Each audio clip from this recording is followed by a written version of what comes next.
अस्सलामुअलैकुम मुसलमान। आज तो दोपहर के नाश्ते में था अंडा और पराठा, क्योंकि आज काके के बाबा घर थे और मैंने उनके साथ ही अपना नाश्ता भी बना लिया।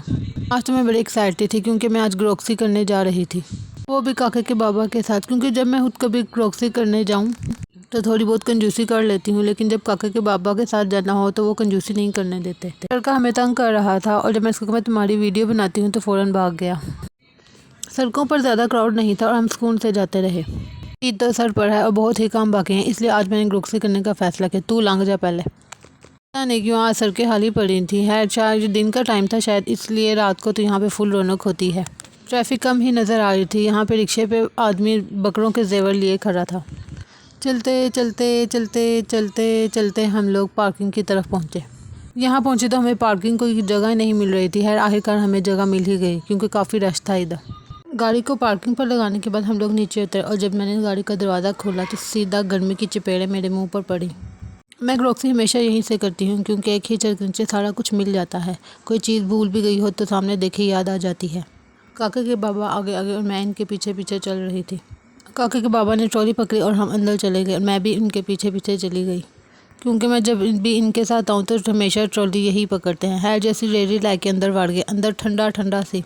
अंदर बढ़ते ही हमने ग्रोक्सी शुरू कर दी। है जी, मैं जब इनके साथ होती हूँ तो मुझे मलका वाली फीलिंग्स आ रही होती हैं।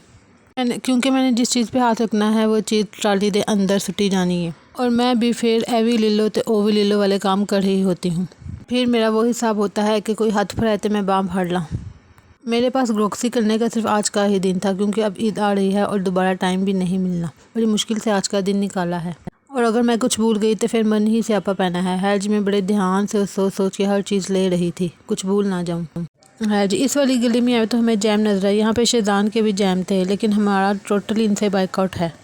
हम शेज़ान की कोई चीज़ नहीं यूज़ करते, आप लोग भी ना किया करें क्योंकि कादियानीज़ आर नॉट मुस्लिम। हमने मीचल्स का जैम ले लिया और यहाँ पे है नेशनल के मसाले। भाई खानों में मुझे तो सिर्फ नेशनल के मसाले ही पसंद हैं, इसके अलावा मैं किसी और मसाले को यूज़ नहीं करती। एक दफ़ा मैंने शान के मसाले का रिस्क लिया था लेकिन वो खानों को काला कर देते हैं। यहाँ पे नेशनल मसाले के साथ एक पता नहीं क्या था, ये मैं अपने घर जाके देखूँगी, कुछ फ्री ही था। मैं ज़्यादा बिरयानी मसाला, कोमड़ा मसाला और टिक्का मसाला यूज़ करती हूँ, बाकी मसाले मैं कम ही यूज़ करती हूँ। है जी, स्पाइस वगैरह लेने के बाद हम लोग साबुन सरफ वाली गली में घुस गए। सर्फ तो मैं अक्सर ही यूज़ करती हूँ लेकिन सनलाइट भी मुझे पसंद है, उसकी खुशबू बड़ी मज़े की होती है। और मेरी मेड भी मुझे स्पेशल कह के भेजती है कि बाजी सर्फ एक्सेल ही लाना और अलावा कोई ना ले आना, लेकिन मुझे सनलाइट भी पसंद है। मुझे उसकी कपड़ों से आती खुशबू बड़ी पसंद है। शैम्पू तो ऐसे मुझे याद नहीं थे लेकिन ये देख के मुझे याद आ गए, मैंने शैम्पू लेना था, बच्चों ने भी मंगवाया हुआ था। हमें ग्रोक्सी करने में भी काफ़ी टाइम लग गया, 1-2 घंटे तो लग ही गए। हाय अल्लाह, हूँ तो मैं बोल बोल के भी थक गई, पर मेरी ग्रोक्सी ख़त्म होने नाम ही नहीं ले रही। वैसे मैं जब भी ग्रोक्सी करने जाती हूँ तो मुझे अपनी अम्मी की बातें याद आती हैं। शादी से पहले सारी ग्रोक्सी वही करती थी और मुझे बिल्कुल भी शौक़ नहीं था साथ जाने का और मैं जाती भी नहीं थी। और अम्मी कहती थी कि जितना तेरे तो जिम्मेदारी पे कि तन फिर पता चलना है। और अब ग्रोक्सी करने खुद आना पड़ता है, लेकिन अब मुझे शौक़ भी हो गया है और अब मेरे में एक जिम्मेदारी और बड़ी अम्मियों वाली फीलिंग नज़र आती हैं क्योंकि जब जिम्मेदारियाँ पड़ जाए तो फिर हर जिम्मेदारी को बखूबी निभाना चाहिए। बच्चों ने मुझसे K&N's के टेंडर पॉप्स और नगेट्स मंगवाए थे। मैंने K&N's की बोली, मुझे सिर्फ K&N's ही पसंद है, सूफ़ी तो मुझे बिल्कुल नहीं पसंद। है जी, हमारी तकरीबन चीज़ें पूरी हो गई थी और काका के बाबा काउंटर की तरफ हो गए। फिर मुझे अचानक बच्चों के लिए नूडल्स याद आए। बच्चों ने स्पेशल मुझे कहकर भेजा था कि मामा हमारे नूडल्स ना भूलना और मैं वही भूल रही थी। है जी, शुक्र है, देख के याद आ गए।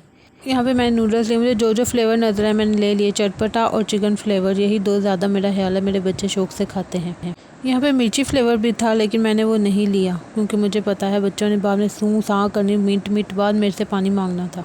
चलते चलते मुझे फ्रिज नजर आई, यहाँ से मैंने मक्खन ले लिया। मैंने कहा चलो अभी ले लिए, पर ज़रूरत नहीं है।